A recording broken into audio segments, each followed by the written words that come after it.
The blizzard that swept through Whispering Pines Pass carried more than snow and numbing gale.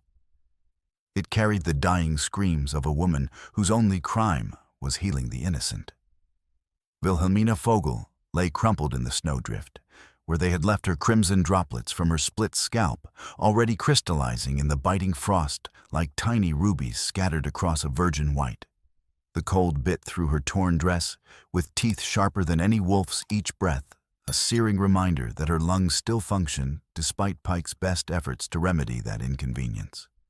At 28, she had delivered more babies than she could count, had held dying children while their mothers wept, themselves hollow, had mixed willow bark and comfrey root by candlelight in her father's memory. Those same hands that had eased suffering were now branded as instruments of darkness by men who mistook healing for witchcraft and mercy for malice.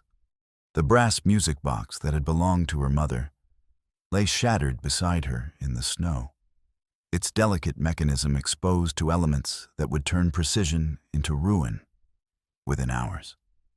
Mama's voice echoed in her fading consciousness. Meine Liebling music carries souls to safer places when the world grows too cruel. But there would be no safe harbor tonight, no gentle melody to guide her spirit home.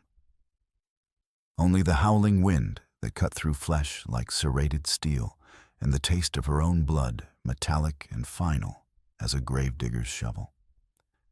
Through waves of agony that crashed over her consciousness like winter surf, Milla could hear their voices retreating into the storm's throat. Sheriff Tom Pike's gravelly drawl cut through the wind's scream. Damn witch killed the Morrison boy with her devil's brew. Ain't natural what she done. Let the wolves finish what we started proper, won't be nothing left come spring thaw. But Timothy Morrison had died from mercury poisoning his small lungs, drowning in the toxic runoff from Silas Markham's silver mine. Her chamomile tea and pine resin salve had been his only comfort during those final agonizing hours, when his breath came in wet gasps and his skin took on the gray pallor of the poisoned. Yet the townsfolk had chosen to blame her, rather than confront the man who owned half the territory and most of their souls along with it. The irony tasted bitter as copper pennies dissolving on her tongue. Papa had taught her that healing was about understanding the body's whispers, the herb's secrets, the delicate dance between remedy and poison. Vorsicht, kleine Heilerin. His voice had always warned. Knowledge without wisdom becomes a blade that cuts both healer and patient. Now she understood something else entirely. The truth was a luxury most people couldn't afford when lies came wrapped in silver dollars and backed by loaded guns. Frost began claiming her fingers with the patience of death itself, each digit going numb before the cold settled into bone-deep ache. She thought of her parents' faces, of Papa's careful hands teaching her to identify foxglove from comfrey by touch alone, of Mama singing lullabies in the old tongue while braiding her hair with fingers that smelled of rosewater and hope. They had crossed an ocean to give their daughter a better life, only to disappear into Markham's hellish mine shafts, like so many others who had dared to question the cost of progress. I'm going to die alone, she realized with crystalline clarity that cut through her delirium. Just like they did. Just like all of Markham's victims. The thought brought neither peace nor terror, only a bone-deep weariness that made the snow seem almost welcoming. Perhaps it was better this way. Perhaps a shadow fell across her failing vision. Through the curtain of falling snow, a figure emerged from the storm, tall, broad-shouldered, moving with the fluid grace of a predator, navigating its natural domain. His long black hair hung heavy with ice crystals that caught what little light penetrated the blizzard's fury, and his dark eyes surveyed her broken form with the calculating intelligence of someone who had witnessed too much death to be surprised by finding it in unexpected places. He wore a wolfskin robe that made him appear more spirit than man, more legend than flesh, and when he spoke, his voice cut through the howling wind like obsidian through silk. You still draw breath. It wasn't a question, merely an observation delivered with the clinical detachment of someone assessing tactical situations. Milla tried to speak, but only managed a small sound that might have been agreement or surrender. The stranger knelt beside her with surprising gentleness, his scarred hands weathered by countless seasons and marked by old battles probing for broken bones and internal bleeding with the expertise of someone who had tended many wounds in harsh places where physicians feared to venture. When his fingers found the shattered music box, he lifted it with unexpected reverence, noting the way she tried to protect it despite her injuries. Something shifted in his expression, not quite recognition, but an acknowledgement of the bond between a person and their most precious possession. "They name you witch," he said, studying her face in the gray light that filtered through the storm. His voice carried the precise English of someone who had learned the language from missionaries and cavalry officers. But beneath it lay rhythmic cadences of another tongue, entirely one that spoke of vast skies and endless prairies of spirits that dwelt in every stone and stream. "What name do you claim for yourself?" "Healer." She whispered the word barely audible above the wind's lament. Something flickered behind his dark eyes, not quite a smile, but a recognition of kinship that transcended the artificial boundaries between their worlds. In that moment, she saw him not as the dangerous savage Pike's propaganda had painted, but as someone who understood the burden of being judged by frightened people for gifts they couldn't comprehend. "Then we walk the same path though our feet may know different trails," he said with the gravity of one making a sacred vow. "My name is Lakota." The sound of approaching hoofbeats made him turn his entire body, shifting into a combat stance so fluid it seemed choreographed by death itself.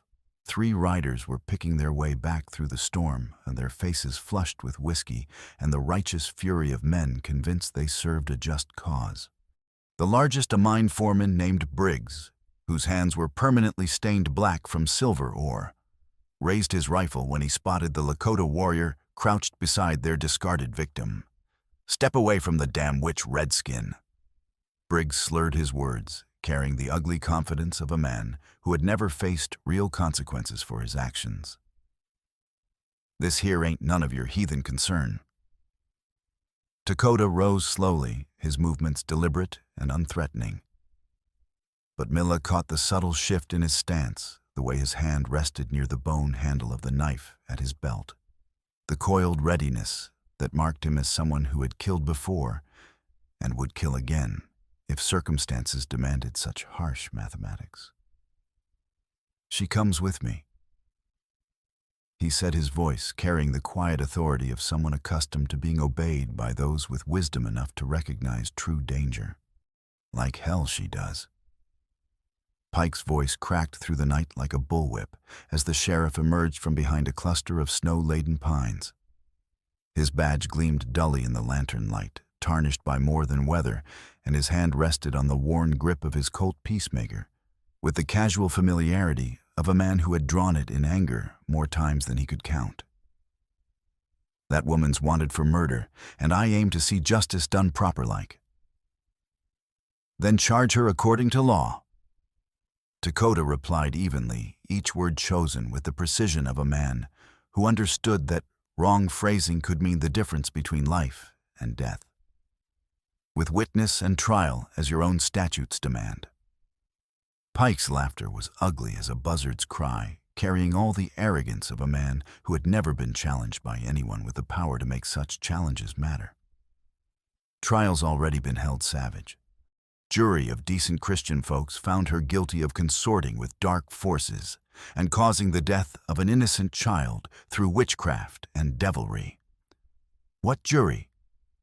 The one that counts in this here territory, God-fearing people who know evil when they see it crawling among them like a serpent in Eden. The standoff stretched between them like a bowstring drawn to its breaking point, with death hovering in the space between heartbeats like a patient vulture. Then Lakota made his decision with the same calm certainty that had marked all his actions. In one fluid motion, he scooped Milla from the snow and wrapped his buffalo robe around them, both the heavy fur enveloping her in blessed warmth that carried the scents of wood smoke, pine needles, and something wild and clean that spoke of vast spaces untouched by human corruption. "You're making a powerful mistake, boy." Pike snarled, but uncertainty crept into his voice like poison into a wound. Even corrupt lawmen thought twice about shooting men who moved like seasoned cavalry scouts, and this man had that dangerous competence about him that marked career soldiers and professional killers. "We all make mistakes, Sheriff," Lakota replied with deadly quiet. "The wise learn from them. The foolish repeat them until they meet someone who teaches final lessons." As he carried her deeper into the storm's embrace, consciousness slipped away from Milla despite her desperate attempts to stay alert. The warmth of his body against hers, the steady rhythm of his breathing that spoke of absolute calm in chaos, the unshakable confidence in his movements, all combined to create a sense of safety she hadn't felt since her parents disappeared into Markham's mines years ago. The last thing she remembered was his voice low and steady against her ear, like a prayer spoken in darkness. "You stand with me now, and I with you. This is how it will be." The blizzard swallowed them both, leaving Pike and his men cursing the wind and their own inadequacy in the bitter darkness behind. When awareness returned like a reluctant sunrise, Milla found herself in a shallow cave carved by wind and time from the living rock wrapped in furs that still held the warmth of a carefully banked fire. Her injuries had been cleaned and bandaged with strips of soft buckskin applied with the gentle precision of someone who understood both anatomy and the delicate art of field medicine. Lakota sat at the cave mouth with his Winchester rifle across his knees, his attention divided between watching for pursuit and tending their meager supplies with the methodical care of someone who had learned that survival often depended on such small attentions to detail. He was younger than she had first thought, perhaps 35 winters, with the lean, weathered build of someone who lived by skill rather than brute strength. Scars marked his hands and forearms like a map of battles fought and survived, but his movements held the controlled grace of a man at peace with violence when it served necessary purposes. "Water?" he said without turning, indicating a wooden cup of melted snow near her hand. The liquid was surprisingly warm and flavored with something that eased the fire in her throat, willow bark, she realized prepared exactly as her father had taught her. When she could speak without coughing blood, she asked the question that had been haunting her since Pike's men had dragged her from her cabin like a sack of grain. "Why help a stranger?" He turned then, and she saw something flicker in his dark eyes. Pain, perhaps, or anger held in check by iron discipline forged in fires she could only imagine. "They have my sister." The words hung between them like smoke from a dying fire, carrying weight that transcended simple explanation. In that statement lay a world of understanding about why a Lakota warrior might risk his life for a German immigrant accused of witchcraft.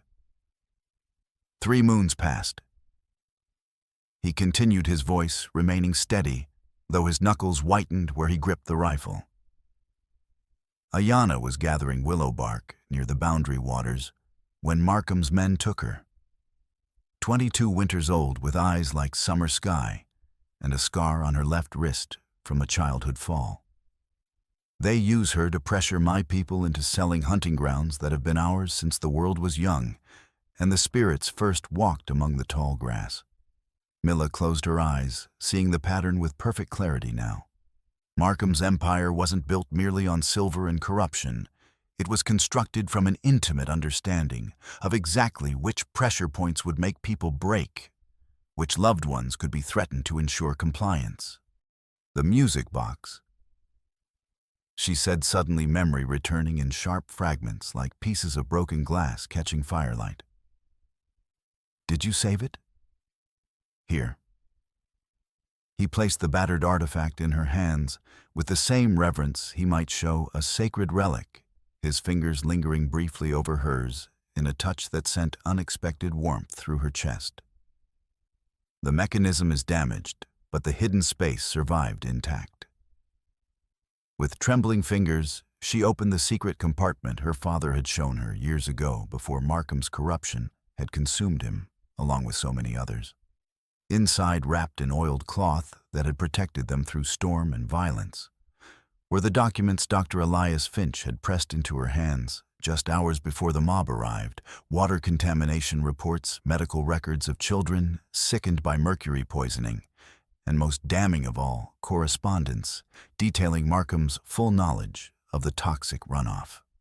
Evidence that proves guilt, she whispered, studying the papers by firelight.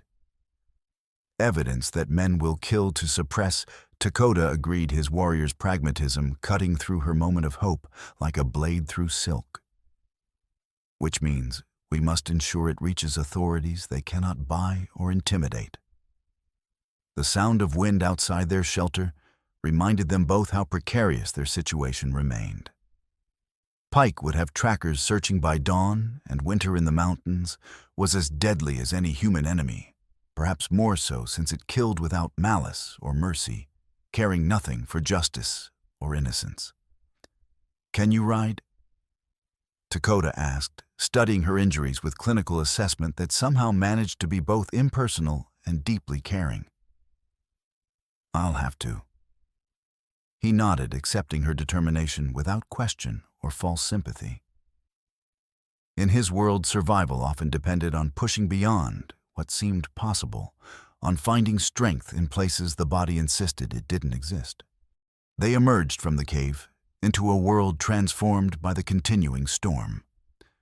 Snow fell in thick curtains that reduced visibility to mere yards, while the numbing gale howled through the pines with a voice like lost souls crying for redemption.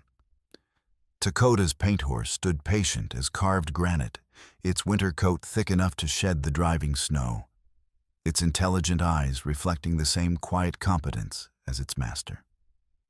"His name is Tokala," Lakota explained as he helped her mount his hands, lingering a moment longer than strictly necessary. At her waist, their warmth seeping through her torn dress like brands against her skin. "Fox, he'll carry us both, but we must move swiftly before the storm covers our trail completely." The ride tested every reserve of endurance Milla possessed. Her injuries screamed with each jarring step, and the cold seemed to seep through the buffalo robe into her very bones, like ice water through cracked stone. But Lakota's presence behind her, solid, warm, unshakably confident, gave her strength she hadn't known she possessed. His arms came around her to grasp the reins, and she found herself hyper-aware of his chest pressed against her back, the steady rhythm of his breathing that never faltered despite their desperate circumstances, the way their bodies moved together in perfect synchronization, as if they had been riding this way for years rather than hours. When his breath stirred the hair at her neck as he leaned forward to guide Tokala around a fallen tree, she felt something flutter in her chest that had nothing to do with fear or cold.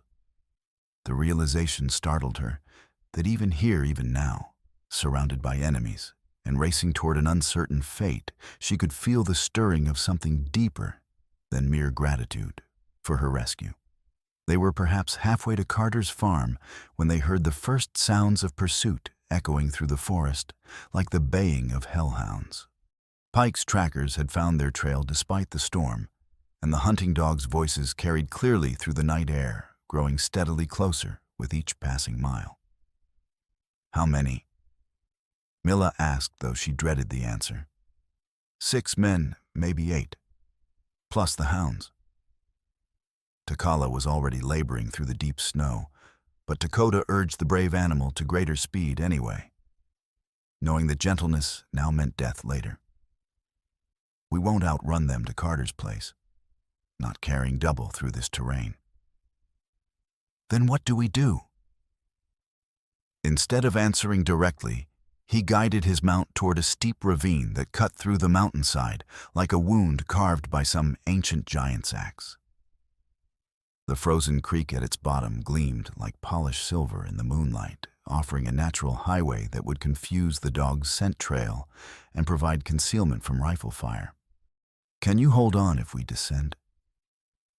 He asked, his voice steady despite the danger that yawned before them like an open grave. Milla looked at the treacherous slope, calculating the odds of survival against the certainty of capture by Pike's men. She had heard whispered stories about what happened to women who fell into their hands, especially those already branded as witches and enemies of public order. "Better than I can hold on to a hangman's rope," she replied with grim determination that surprised them both. His laughter was warm against her ear, carrying genuine appreciation for her courage. Spoken like someone who refuses to bow before fear. The descent nearly killed them all. Takala slid more than walked down the icy slope, his hooves scrambling desperately for purchase, while his riders clung to saddle leather and mane with fingers that cramped from cold and terror. At one heart-stopping moment, the horse stumbled and nearly went down, sending them sliding sideways toward a cluster of jagged rocks that would have ended their flight in blood and shattered bones. But skill and luck, or perhaps the favor of whatever spirits watched over the desperate, carried them safely to the creek bed where the going became marginally easier. The frozen water provided solid footing, and the high banks offered protection from the worst of the wind's fury, while concealing them from eyes that might be watching from above. They had traveled perhaps 2 miles downstream, their pursuers' voices growing fainter with each bend in the watercourse, when disaster struck with the suddenness of lightning splitting a clear sky. A rifle shot cracked through the night, its echo bouncing off the ravine walls like thunder rolling between mountains. The bullet took Takala in the shoulder, sending the noble animal stumbling to his knees with a cry of pain that cut through Milla's heart like a dull blade, twisted in flesh. "Ambush," Lakota said grimly, sliding from the saddle and helping her down with quick efficiency born of long practice with violence. Blood was already staining the snow beneath his wounded horse, dark as spilled wine against the pristine white. Someone knew we'd come this way. 3 men emerged from concealment among the rocks, like specters materializing from nightmare. Not Pike's regular deputies, but hard-faced strangers, with the look of professional killers about them. Their leader was a thin man, with pale eyes that reflected light like chips of winter ice. His smile never touching those cold orbs, his voice carrying the soft menace of the deep south, like poison wrapped in silk. Well, he drawled, his accent thick as molasses and twice as cloying. "The famous Lakota and his witch woman. Mr. Markham's going to be mighty pleased when we deliver you both intact and breathing to his tender mercies." Lakota's hand moved toward his knife, but stopped when the pale-eyed man shook his head with mock sadness, the gesture accompanied by the distinctive click of hammers being drawn back on hidden weapons. "I wouldn't recommend that particular course of action, friend," the killer continued conversationally. "My associates here are somewhat excitable, and I'd purely hate to explain to the boss why his prizes arrived with extra ventilation that weren't part of the original specifications." "What does Markham want with us alive?" Milla asked, surprised by the steadiness of her own voice, despite the terror clawing at her throat like a living thing. "Well, now that's an interesting question deserving of a thoughtful answer." The killer's smile widened like a wound opening. "Seems the mine owner has developed himself a keen interest in public favor with the territorial officials lately. Figures it'll look considerably better if you both confess your crimes in front of the whole town before justice gets properly served. Make folks feel like they participated in something righteous and necessary, rather than just another frontier lynching." The casual way he spoke of their deaths was somehow more chilling than outright threats would have been. This man killed the way other people chopped firewood as a necessary task requiring no particular emotion or moral consideration. "And if we refuse to confess?" Lakota asked, his voice carrying the deadly calm that marked him as truly dangerous, even in chains. The pale-eyed man's smile became genuinely pleased, like a teacher whose student had asked precisely the right question. "Oh, you'll confess sure enough, friend. Everybody confesses eventually when the persuasion gets applied proper and professional-like. It's just a matter of how much encouragement they require first and how much of them's left intact when the confessing finally commences. It was then that Milla noticed something the killers had missed in their confidence. A fourth figure moving through the rocks above them, with the patience of a stalking cat. Nolan Reed, the territorial trapper she'd seen drinking in Cold Creek saloons, was positioning himself behind their captors, with predatory grace. Her heart leaped with desperate hope. Perhaps Reed had been tracking Pike's men. Perhaps he was one of the few honest men left in the territory. Perhaps Brixton. Reed called out to the pale-eyed leader, his voice carrying clearly across the ravine. "You got them pinned down proper." Milla's hope died like a candle flame in a hurricane as the full scope of their betrayal became clear. Reed wasn't a potential savior. He was another of Markham's bought souls, ensuring their capture was complete and inescapable. Right where the boss wanted them. Brixton replied with satisfaction that made his pale eyes glitter like chips of ice in hell. "Though I reckon we lost more men than expected getting here. That savage fights like a cornered wolf when his blood's up. Markham don't pay for excuses." Reed set his boots crunching through snow as he approached their position.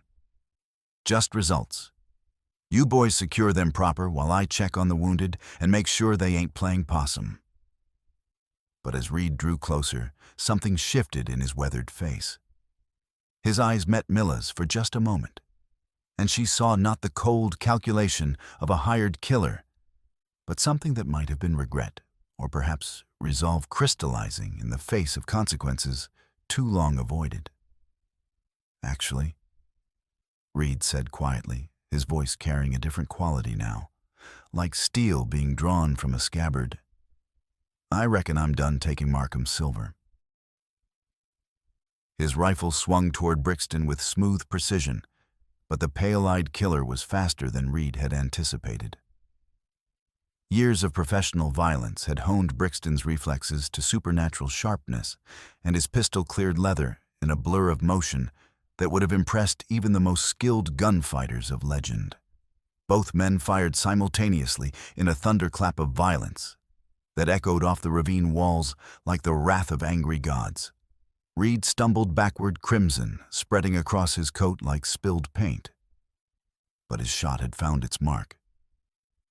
Brixton crumpled to his knees, surprise replacing the cold confidence in his pale eyes as he looked down at the spreading darkness across his chest. "Son of a bitch," he whispered, his voice carrying wonder at finding himself on the receiving end of death for the first time in a long career of dealing it to others. "I'll be damned." The remaining two killers spun toward Reed, giving Lakota the opening he'd been waiting for, with the patience of a spider in its web.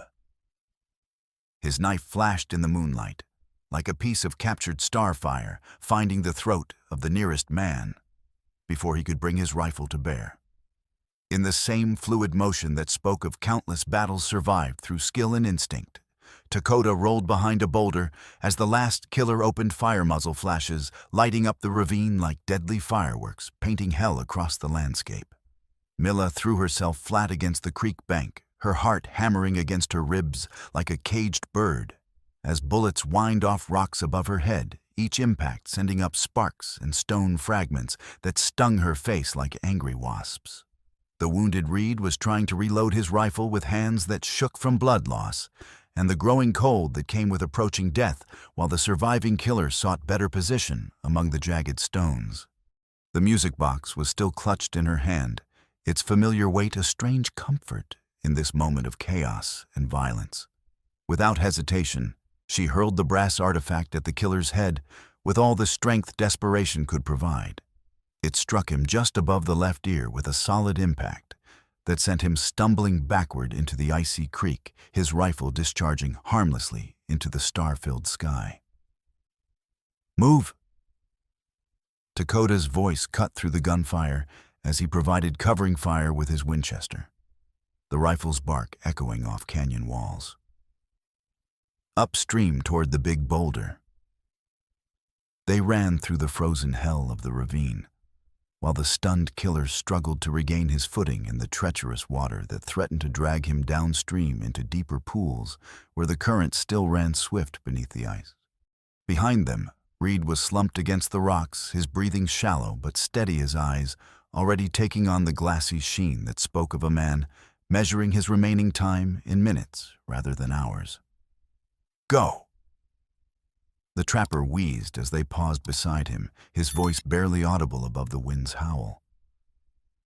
"Markham's got more men coming. This was just the first wave to test your steel." "Why?"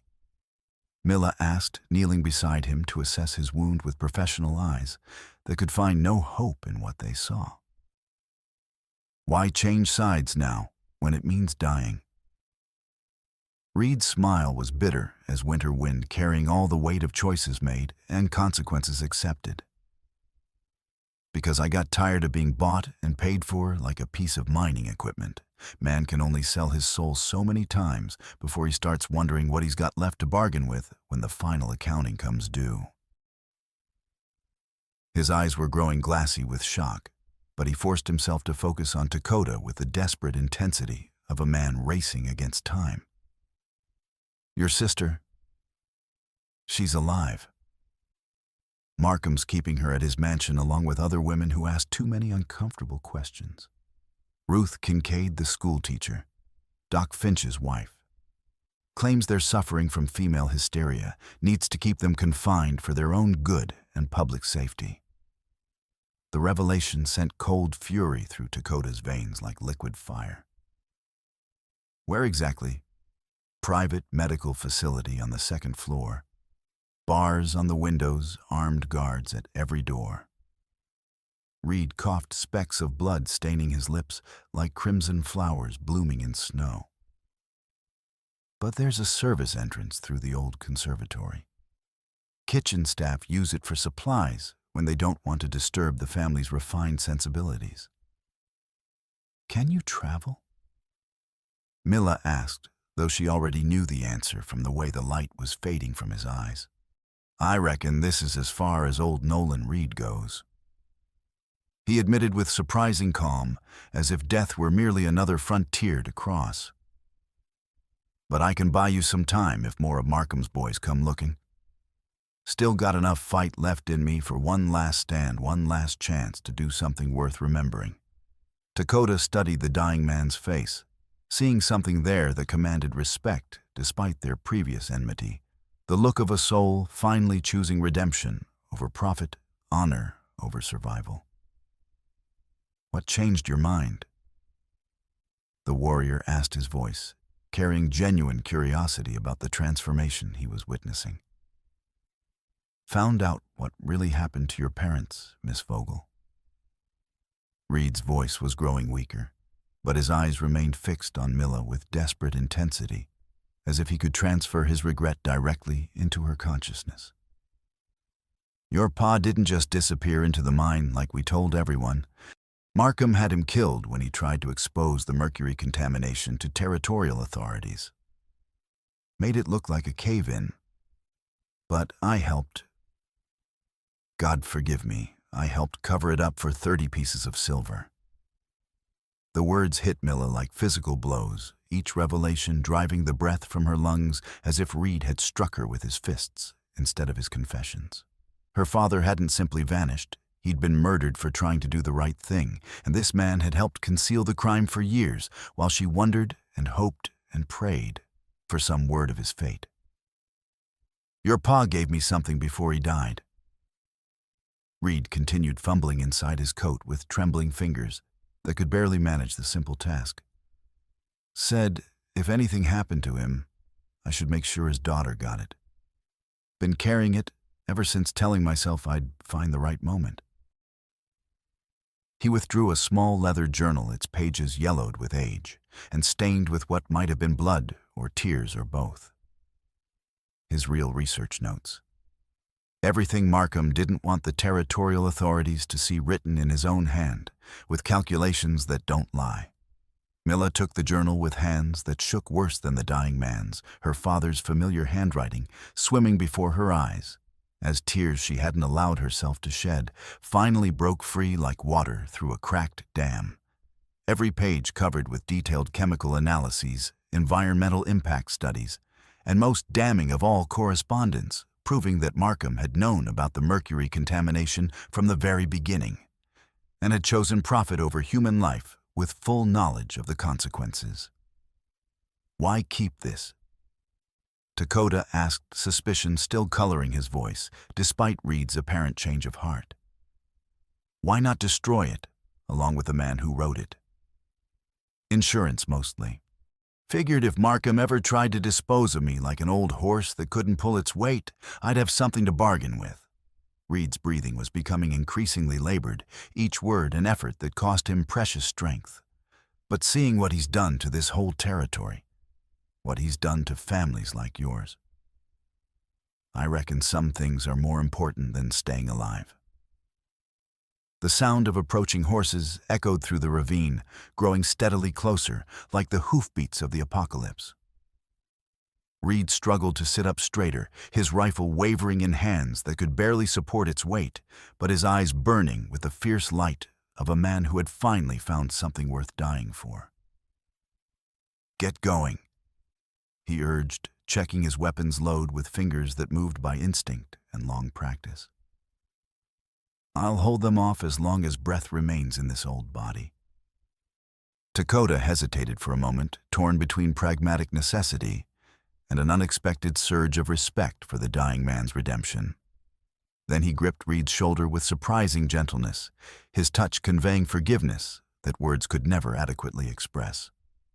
"Your debt is paid," he said simply. "The spirits will know you chose honor when it mattered most." Reed's nod was barely perceptible, but his eyes showed gratitude for the absolution, perhaps the first peace he had known in years of serving corruption and greed. Tell folks that Nolan Reed finally did something right, something worth remembering when the stories get told around winter fires. They left him there in the moonlight, a dying man, preparing to make his final stand against the darkness he had served for too long. As they climbed out of the ravine and vanished into the storm's embrace, the echo of Reed's rifle told them he was keeping his promise, buying them precious time with the only currency he had left to spend. The journey through Cold Creek's back alleys and abandoned buildings was a masterpiece of careful timing and controlled tension. Pike's deputies patrolled in pairs, their lanterns casting dancing shadows that could conceal either friend or foe, their voices carrying the ugly confidence of men who believed they hunted helpless prey. Twice they had to press themselves into doorways, while armed men passed within arm's reach of their hiding places, hearts hammering as they fought to control their breathing and ignore the way their wounded bodies screamed for rest. Markham's mansion dominated the hill, overlooking the town like a monument to unchecked greed, its windows blazing with gaslight chandeliers fed by the house's coal gas plant. It was a massive structure built with money that should have gone to improving mine safety and worker conditions, its very existence a testament to one man's willingness to build paradise for himself on a foundation of others' suffering. "There," Milla whispered, pointing toward his second-story window with iron bars across its opening that looked more like a prison than a medical facility. "That has to be where they're keeping the women." "Guards?" Lakota asked, studying the building's defensive positions with the tactical eye of someone who had infiltrated enemy strongholds before and lived to learn from his mistakes. They counted at least 6 men patrolling the perimeter, their movements regular, but not particularly alert. At the lazy confidence of guards who expected their enemies to come as a mob with torches and righteous anger, rather than as individuals moving with stealth and deadly purpose. Markham's arrogance had made him careless, trusting in his reputation and political connections rather than proper security measures. The service entrance Reed had mentioned was exactly where he'd said it would be, a narrow door, leading to what had once been a conservatory. filled with exotic plants and the laughter of children now converted into Markham's private medical facility. More importantly, it was guarded by only one man, a bored-looking deputy, who spent more time drinking from his hip flask than watching for intruders foolish enough to challenge his employer's power. Their plan was necessarily simple and fraught with danger at every step. Milla would approach the guard openly claiming to be a replacement nurse sent by Dr. Forrester from the neighboring county to assist with the female patients requiring specialized care.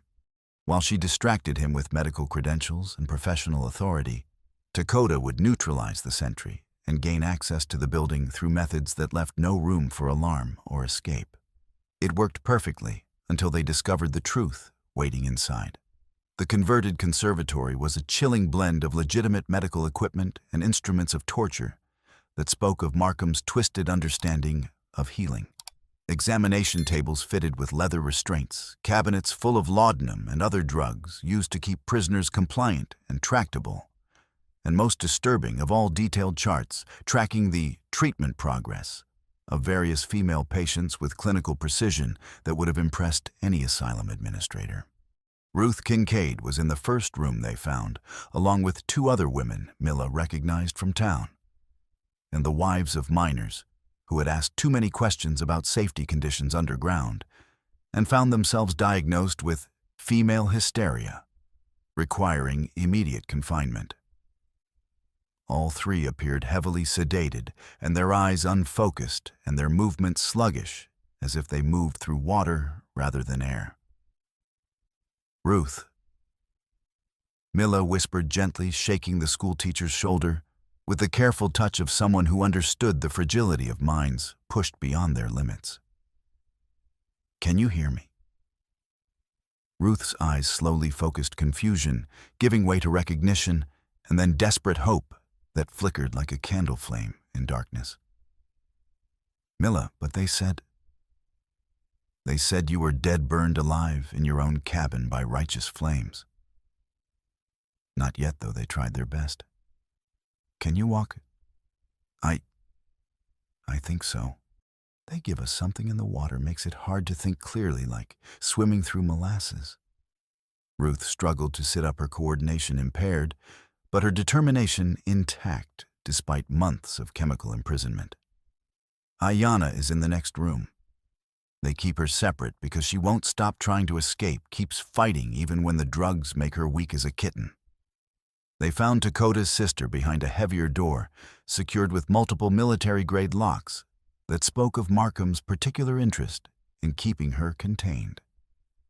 She was noticeably thinner than her brother remembered, her face gaunt from months of captivity and inadequate nutrition.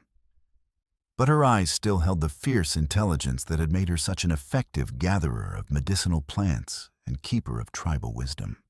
When she saw him through the barred window, her face transformed with joy so powerful it was almost painful to witness, like watching sunrise break over mountains after the longest night of winter.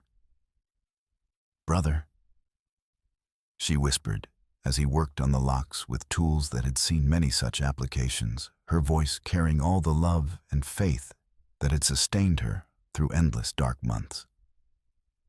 "I knew you would come for me. The spirits whispered your name in my dreams." "Always," he replied, his voice thick with emotion. He rarely allowed others to see his warrior's mask cracking to reveal the depth of love beneath. "Can you travel?" "I can run if the situation demands it, fight if cornered, and follow wherever you lead." Their reunion was interrupted by the sound of heavy footsteps in the hallway outside, accompanied by voices that spoke of discovery and alarm spreading through the mansion like wildfire. Their carefully calculated timing had collapsed somehow, where their presence had been detected despite all their precautions and stealth. "This way," Lakota hissed. But even as he spoke, they could hear men positioning themselves to cut off every route of escape, their boots heavy on expensive carpets, as they moved with the confidence of hunters who had finally cornered their prey. They were trapped in Markham's fortress, surrounded by enemies who would show no mercy to trespassers caught in the act of liberating their prisoners. The sound of splintering wood announced that Pike's replacements had grown tired of waiting for surrender, their patience exhausted by the night's events. It was then that Milla noticed something that might offer salvation, a dumbwaiter system that connected the medical facility to the kitchen below, designed to transport meals and supplies without disturbing the patients or alerting them to the world beyond their prison. The shaft was narrow, barely wide enough for a single person, but it represented their only hope of avoiding the searchers who were systematically clearing the building room by room. "Can we fit?" she asked, studying the cramped space with the analytical eye of someone measuring coffin dimensions. "We'll have to," Lakota replied grimly, already helping Ayanna toward the opening.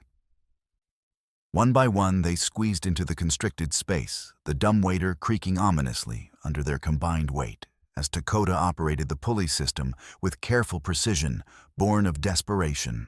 Above them, they could hear Pike's successors searching room by room, their frustrated curses echoing through the building, as they found only empty cells and unlocked doors that spoke of escaped prisoners and failed security. The kitchen was mercifully empty. When they finally reached the bottom, the mansion's staff apparently dismissed for the evening or sent away to avoid witnessing whatever Markham had planned for his patients. They made their way through service corridors and pantries with the stealth of ghosts, following passages that most of the current occupants didn't even know existed, their footsteps muffled by expensive carpets that had absorbed the tears of countless victims. The wine cellar offered their best hope of escape, a heavy door that opened directly onto the hillside behind the house, well away from the main guard positions and patrol routes. They were almost free, so close they could taste the cold night air that promised safety and continued flight when disaster struck with the finality of a closing trap. Silas Markham was waiting for them in the cellar. The mine owner stood among his carefully arranged wine collection, like a king surveying his treasure hoard, flanked by two armed guards, and holding a double-barreled shotgun with the casual competence of someone who had used such weapons to solve problems before. He was fully dressed, despite the late hour, his expensive suit immaculate and his silver hair perfectly groomed, suggesting their infiltration had been neither as stealthy nor as unexpected as they had desperately hoped. But it was the fourth figure stepping from the shadows that made Milla's blood run cold with recognition and betrayal, sharp as any blade. Dr. Elias Finch emerged into the lamplight, his familiar face twisted with guilt and fear, his medical bag clutched in trembling hands that spoke of a man forced into choices no decent person should have to make. "I'm sorry, Milla." The doctor whispered, his voice breaking with genuine remorse that made his betrayal somehow worse than simple greed would have been. They have my granddaughter. Little Sarah, only 8 years old. Said they'd kill her slow if I didn't cooperate, make it look like one of those wasting diseases that take children in winter. The revelation hit like a physical blow, knocking the breath from her lungs as if Markham had struck her with his fists. Dr. Finch hadn't been an ally, gathering evidence to expose the mine owner's crimes. He'd been forced to lure them into Markham's trap, using the very documents that were supposed to bring justice to Cold Creek. Every meeting, every whispered conversation, every moment of hope had been orchestrated by the man who now smiled at them with the satisfaction of a spider watching flies struggle in his web. Well, Markham said smoothly, his voice carrying the cultured tones of someone who had received an Eastern education but chosen to pursue Western opportunities with methods his professors never would have condoned. The famous witch and her savage protector, along with their rescued accomplices. You've caused me considerable inconvenience over the past few days, but I must admit a grudging admiration for your resourcefulness. Not nearly as much inconvenience as you've caused this entire community, Milla replied, her voice steady despite the fear clawing at her throat like a living thing with razor claws. This community. Markham's laugh carried genuine amusement, as if she had made an entertaining joke at a social gathering rather than accused him of systematic murder. My dear woman, I am this community. Without my mine, Cold Creek would be nothing but a collection of mud huts and broken dreams populated by failures and indigents too worthless to succeed elsewhere.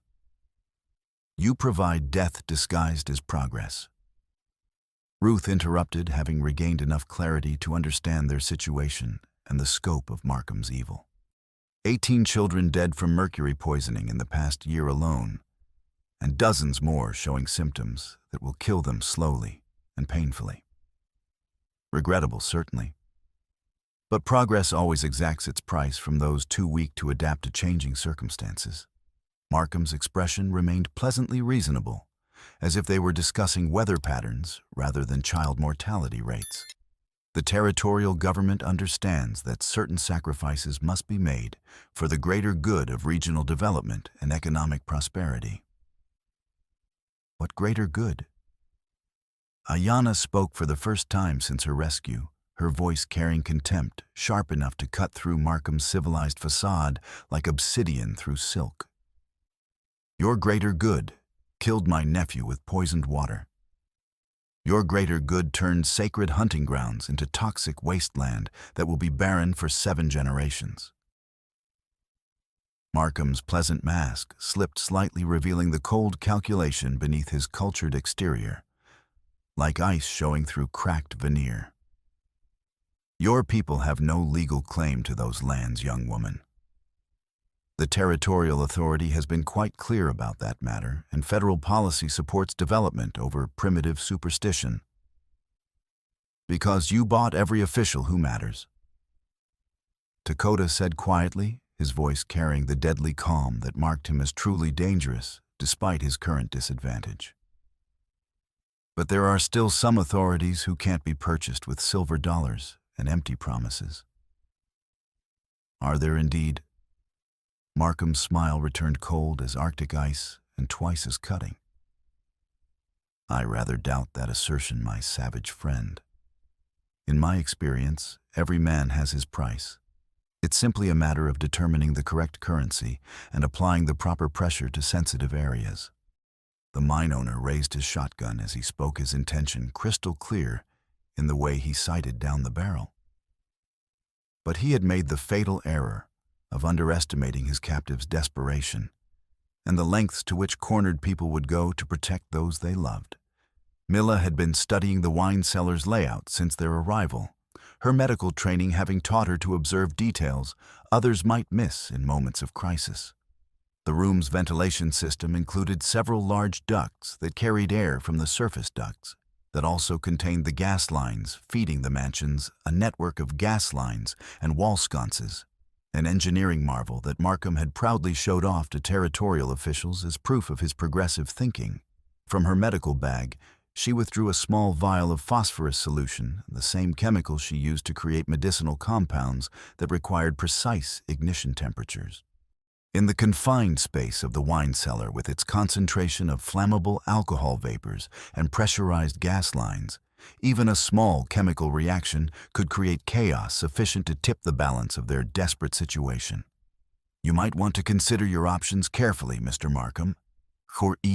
She said, holding the vial where everyone could see it clearly, her voice carrying the authority of someone who understood exactly what forces she was threatening to unleash. This chemical becomes highly reactive when exposed to sudden temperature changes. In a room full of wine spirits and gas lines, the results could be explosive. Markham's eyes narrowed as he assessed the threat his businessman's mind, calculating odds and potential consequences with the same cold precision he applied to mining operations and human lives. He was a man accustomed to controlling situations through superior firepower and political influence, not chemical warfare conducted by desperate prisoners who had nothing left to lose. "You're bluffing," he said, but uncertainty crept into his voice, like poison seeping into a wound. You wouldn't risk killing everyone in this room, including yourself and your precious rescued friends. Am I? Milla's smile was sharp as winter steel, carrying all the determined fury of someone who had lost everything and found freedom in having nothing left to protect except the truth. My father taught me chemistry before he taught me healing. Sometimes the two disciplines overlap in interesting ways. The standoff stretched between them like a bowstring drawn past its breaking point, with death hovering in the space between heartbeats, like a patient vulture circling carrion.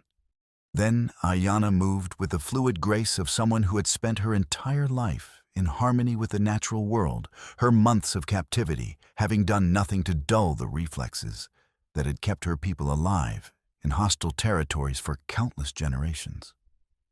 Her shoulder caught one of Markham's guards squarely in the midsection, sending him stumbling backward into a carefully arranged rack of expensive wine bottles.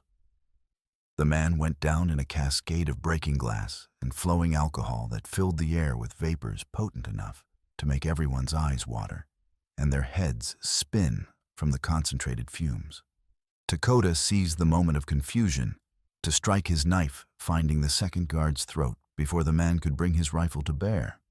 In the same motion that spoke of countless battles survived through skill and instinct, he rolled behind a massive wine barrel, as Markham's shotgun discharged with a roar that seemed to shake the very foundations of the mansion, and the blast demolishing several more bottles and filling the air with alcohol vapors that made the entire room a potential bomb waiting for ignition. Milla hurled her chemical vial at the gas line connection with all the strength desperation could provide, the phosphorus solution igniting on impact to create a brilliant flare that set the alcohol-soaked air ablaze like the breath of dragons. Flames raced across the floor and up the walls, transforming the cellar into an inferno that forced everyone to scramble for the exits through smoke thick enough to choke and heat that seared, exposed skin. In the chaos of fire and smoke, Dr. Finch made his own desperate choice for redemption. Instead of following Markham toward the main house, he threw himself between the mine owner and the escaping prisoners, his medical bag swinging with surprising force to catch the corrupt businessman across the temple, with a blow that sent the man staggering into a burning wine rack. "Run!" he shouted to Milla, his face illuminated by the growing flames that painted hell across the cellar walls.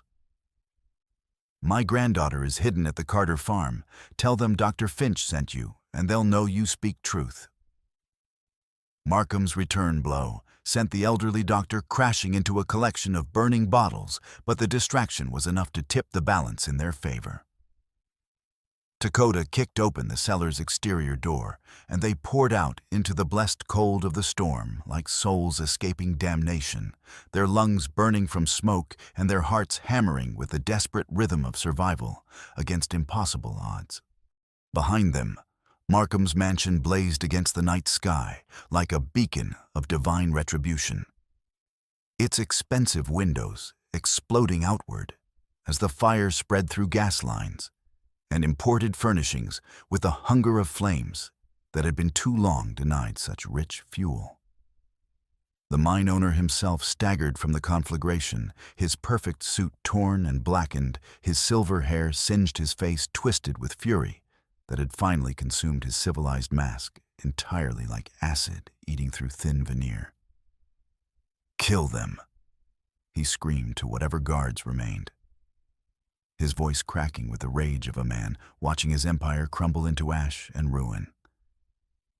"Kill them all, and bring me their bodies. I want to see their faces when they die." But the remaining guards were more concerned with fighting the fire that threatened to spread to other buildings than with pursuing escaping prisoners through a deadly blizzard that offered as much danger as any weapon. And those few who did attempt to follow found themselves facing not helpless fugitives, but individuals who had been tempered by hardship into something far more dangerous than they appeared, people who had nothing left to lose and everything to fight for. The storm that had been their enemy throughout the night now became their ally, its driving snow concealing their tracks and muffling their movements as they made their way down the hillside toward the comparative safety of Cold Creek's darkened streets. Behind them, the mansion continued to burn like a funeral pyre. For Markham's corrupted dreams, the flames visible for miles across the territory as a testament to the price of unchecked greed. But their escape was far from complete, and the most dangerous part of their ordeal still lay ahead. They took refuge in an abandoned prospector's cabin on the edge of town, its previous owner apparently having given up his dreams of striking it rich and moved on to more promising territories, where the ground didn't fight back and the water ran clean. The structure was barely more than 4 walls and a roof, but it offered shelter from the storm and concealment from their pursuers while they planned their next moves. Lakota worked to treat their various injuries by the light of a carefully shielded candle, his wilderness skills making him surprisingly effective as a field medic. His hands were gentle as they cleaned Milla's wounds, his touch lingering longer than strictly necessary, as he wrapped bandages around her ribs with care that spoke of deeper feelings than mere tactical alliance. When their eyes met across the flickering flame, something passed between them that had nothing to do with their desperate circumstances and everything to do with the connection that had been growing stronger with each shared danger. "We can't stay here long," Lakota observed, checking his rifle's ammunition while keeping his voice low enough not to carry beyond their hiding place. "Once the fire dies down, they'll search every building in town with the thoroughness of men who know their own lives depend on finding us. Where can we go?" Ruth asked, her voice still slightly slurred from the drugs, but growing clearer with each passing hour. "Markham owns most of the territory, and his influence reaches even to places where his money doesn't. The old mining camp up at Deadwood Creek." Ayanna suggested, her knowledge of hidden places proving invaluable once again. "Been abandoned for 5 years since the silver played out, but the buildings are still standing and the location commands excellent views of all approaches. The journey to Deadwood Creek tested every skill they possessed and several they had to invent along the way. Ayanna's knowledge of the hidden trails proved invaluable, guiding them through passes so narrow that a single misstep would have sent them tumbling into chasms where their bodies would never be found. The storm continued to rage around them, turning the mountain peaks into a landscape from some frozen hell where only the strongest and most determined could survive. They pressed forward through conditions that would have defeated less motivated travelers, taking turns supporting each other when exhaustion threatened to claim them, sharing their limited warmth and food with the unspoken understanding that they would all survive together or not at all. When Milla stumbled from fatigue and injury, Lakota was there to catch her, his arm around her waist, steady and warm despite the killing cold. When Ruth faltered from the lingering effects of her imprisonment, Ayanna supported her with the patient strength of someone who understood that healing took time and could not be rushed.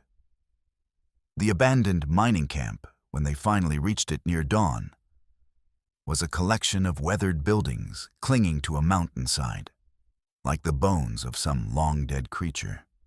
But the structures were solid enough to provide shelter, and more importantly, the site commanded excellent views of all approaches. Anyone trying to reach them would be visible long before they posed a threat. They settled into the largest building, once the camp's general store and meeting hall, now stripped of everything valuable, but still possessing a functional fireplace and reasonably intact roof. As the storm finally began to subside and pale sunlight filtered through the gaps in the clouds, they allowed themselves to believe, for the first time since this ordeal began, that they might actually survive to see justice done. But Markham wasn't finished with them yet. The mine owner's final gambit came 2 days later as they were preparing to make their way to the territorial capital, with the evidence that would expose his crimes to authorities beyond his reach. A lone rider approached the abandoned camp under a white flag, his message simple and devastating in its implications. Markham had taken hostages Ruth's younger sister from the schoolhouse, Dr. Finch's granddaughter, from wherever she had been hidden, a dozen other innocents, whose only crime was having connections to people who had opposed his rule. His terms were equally simple: surrender themselves to his justice, and the hostages would live. Continue their flight to the authorities, and every innocent would die in agony, their deaths blamed on the savage terrorists who had burned his mansion and murdered his loyal sheriff. It was the devil's bargain, and they all knew it. Markham would kill the hostages regardless of their decision, just as he would kill them once he no longer needed to maintain the pretense of civilization for territorial observers. But the knowledge that innocent people were suffering because of their actions made the choice almost impossible to bear. "We can't," Ayanna said quietly, her voice thick with anguish that spoke of a heart torn between duty to family and duty to innocence. "We can't let him murder children because of us. If we surrender, he wins everything." Lakota pointed out his warrior's pragmatism warring with his own protective instincts.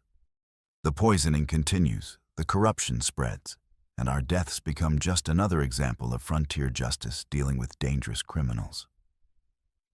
But if we don't, those innocents die for our principles." Ruth added her teacher's conscience, making her acutely aware of the price others would pay for their choices. It was Milla who found the third option, her medical training providing insights that pure tactics couldn't offer. "What if we give him what he wants?"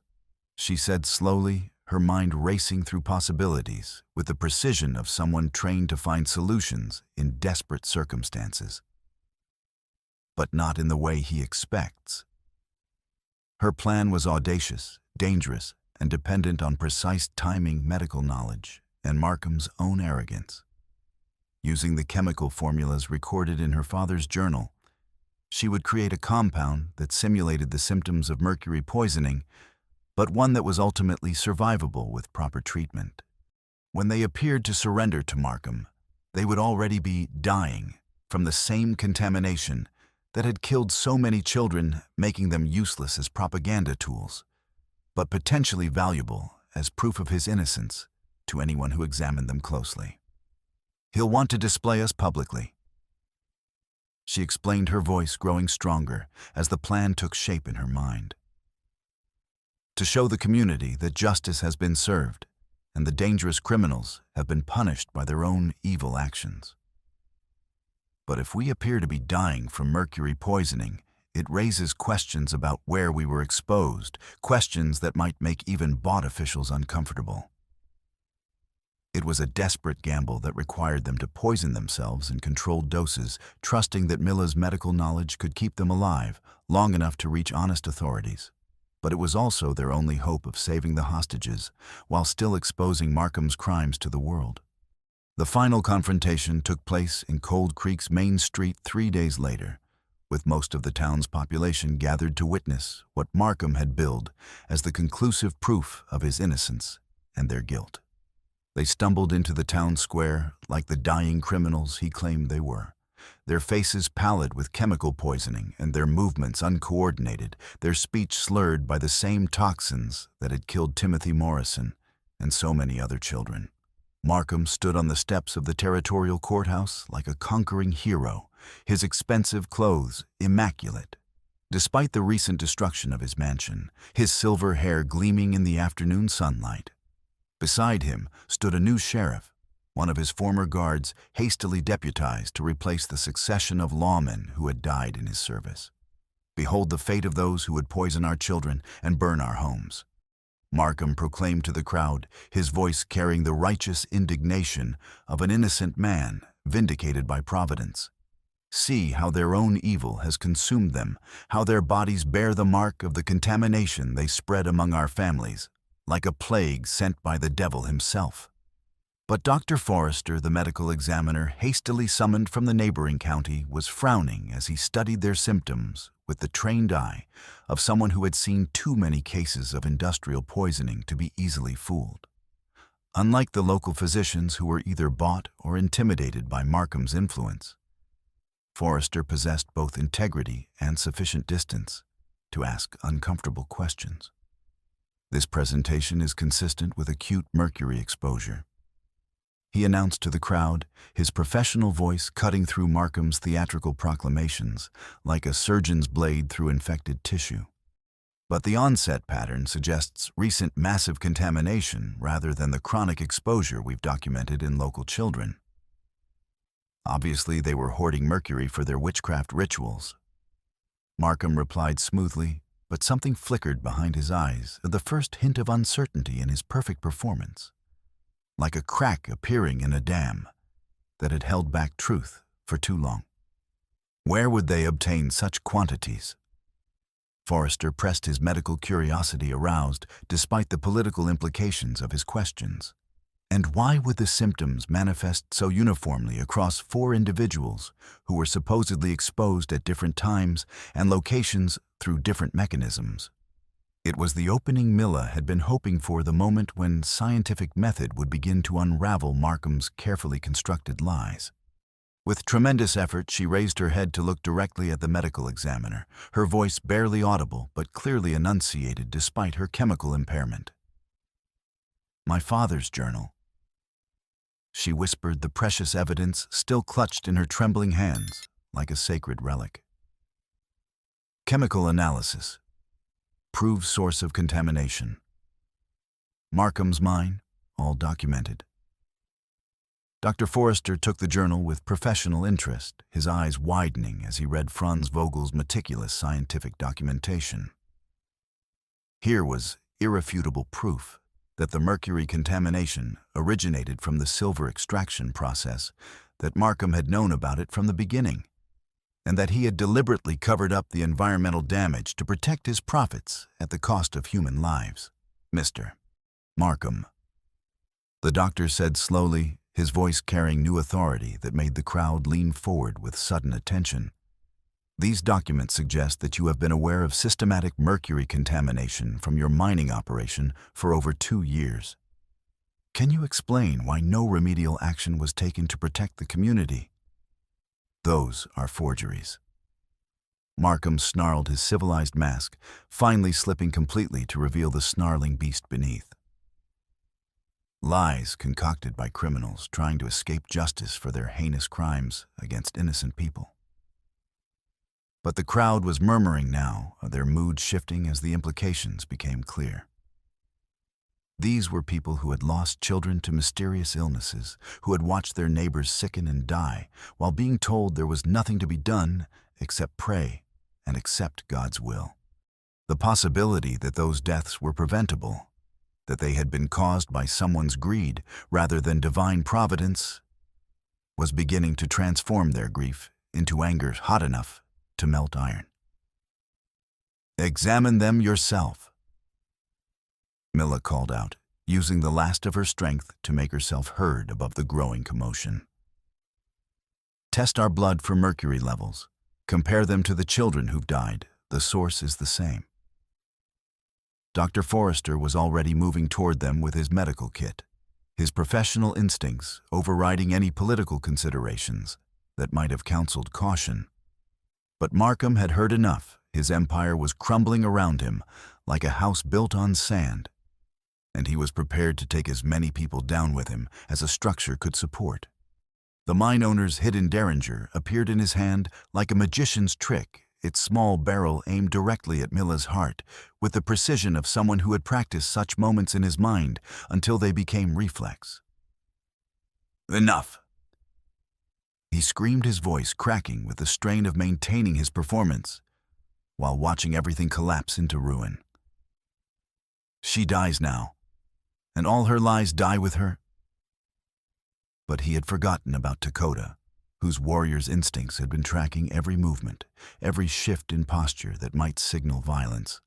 The Lakota warrior moved with fluid grace, despite his chemical poisoning, his body responding to training and instinct that ran deeper than conscious thought. His knife left his hand in a perfect arc that ended with the blade buried to its hilt in Markham's chest, the steel finding its target with the precision of justice finally delivered. The mine owner staggered backward, surprise replacing fury in his eyes, as he looked down at the steel protruding from his ribs like a metallic flower blooming from his corrupt heart. "That's for every child you poisoned?" Dakota said quietly, his voice carrying across the suddenly silent square with the authority of final judgment. "And for every family you destroyed with your greed." Markham's derringer discharged as he felt the bullet going wild to shatter a storefront window in a cascade of glass that caught the sunlight like scattered diamonds. He tried to speak, perhaps to make some final justification or threat, but only blood emerged from his lips to stain the expensive shirt that had been his pride. The man who had ruled Cold Creek through fear and corruption died in the dust of the street he had claimed to own, surrounded by the people he had systematically betrayed and poisoned for profit. The territorial investigation that followed was thorough, uncompromising, and methodical in ways that local politics had never allowed. Franz Vogel's journal provided the scientific proof needed to establish criminal negligence on a massive scale, while the testimony of the liberated hostages revealed the full scope of Markham's private justice system that had operated like a shadow government within the legitimate territorial structure. Dr. Forrester's antidote treatment saved all 4 of the dying criminals, though it took weeks of careful medical care to fully purge the chemical agents from their systems and restore their health. Their calculated poisoning had been risky beyond words, but it had achieved its goal, providing undeniable proof that mercury contamination was indeed the source of the community's health crisis, while exposing the web of corruption that had enabled it to continue for so long. 6 months later, as spring returned to the valley, with its eternal promise of renewal and rebirth, Milla and Lakota stood beside the creek that had given the town its name. The water ran clear and clean, for the first time in years, free of the industrial contamination that had turned it into a source of death rather than life. Children played along its banks, without fear, their laughter carrying on the mountain air like music celebrating innocence restored. The music box sat between them on a blanket spread beside the stream, its mechanism finely repaired by a master craftsman in Denver, who specialized in delicate mechanical work and understood the importance of preserving precious things. When Milla wound the key and lifted the lid, the familiar melody rose into the crystal air. No longer a repository for hidden evidence, but a celebration of survival and justice, served of love, discovered in the darkest circumstances. They had accepted positions as territorial investigators, traveling throughout the region to identify and address similar environmental crimes before they could reach the devastating scale of Cold Creek's crisis. It was dangerous work that would take them far from home and comfort, but it was also meaningful labor that could prevent other communities from suffering the same systematic poisoning and corruption. Are you ready for whatever comes next? Lakota asked, his dark eyes reflecting the clean water and blue sky with the serenity of a man who had found his true purpose in life. Milla smiled, her hand finding his with the natural ease of 2 people who had been tested by fire and emerged stronger for the experience their love forged in adversity and tempered by shared purpose. As long as we face it together, I'm ready for anything. The music box played its gentle song as they prepared for their new life of partnership and purpose, its melody carrying on the clean mountain air like a promise that justice, though sometimes delayed by human weakness and corruption, would ultimately prevail over greed and the deliberate infliction of suffering. They had paid a terrible price to learn that truth, nearly losing their lives, witnessing the deaths of friends and enemies alike, enduring hardships that would mark them forever, with invisible scars. But they had also discovered something precious in the process, that love could flourish even in the darkest circumstances, that courage could triumph over overwhelming odds when guided by moral purpose, and that 2 people united by shared convictions could indeed change the world around them, one small act of justice at a time. The future stretched before them like uncharted territory, vast with possibilities and challenges they could only imagine. But whatever trials awaited them in the untamed wilderness of the American frontier, that they would meet them, as they had met everything else, together with wisdom, earned through suffering, and strength forged in the crucible of adversity that had transformed them from strangers thrown together by circumstance into partners in every sense of the word. The music box closed with a soft click that seemed to echo across the valley, its song complete, but its promise eternal. Justice had been served in Cold Creek, But there were other communities, other victims, other battles still to be fought against those who would sacrifice human lives for profit and power. And somewhere in the vast expanse of the American West, Milla, Vogel, and Lakota would be there to fight them, carrying the lessons they had learned and the love they had discovered into whatever darkness needed illumination. Editor's historical note. The mansion relied on coal gas, made on site piped to wall sconces and chandeliers. Fixtures hissed faintly when lit. For mercury illness, people in the period trusted purgatives, rest milk, and clean water, expecting gradual improvement rather than a sudden cure. These details reflect common practice across frontier towns before widespread rural electrification.